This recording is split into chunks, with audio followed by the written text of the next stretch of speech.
കുവൈറ്റിൽ വിസ കച്ചവടം നടത്തിയ ഇന്ത്യക്കാർ അടക്കമുള്ള പ്രവാസികൾ പിടിയിൽ. റെസിഡൻസി തട്ടിപ്പുകളും മറ്റും നിയമവിരുദ്ധമായ നടപടികളും ശക്തമായി നേരിടുമെന്ന് ആഭ്യന്തര മന്ത്രാലയം വ്യക്തമാക്കി. General department of residence affairs investigations നടത്തിയ അന്വേഷണത്തിലാണ് പ്രതികൾ പിടിയിലായത്. പ്രതികൾ Syria, Egypt, India പൗരത്വമുള്ളവരാണ്.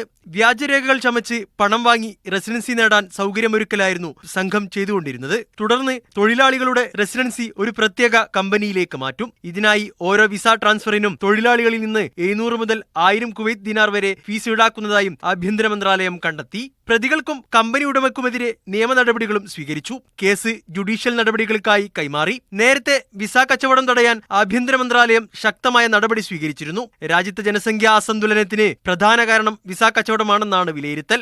Media 1 Kuwait city.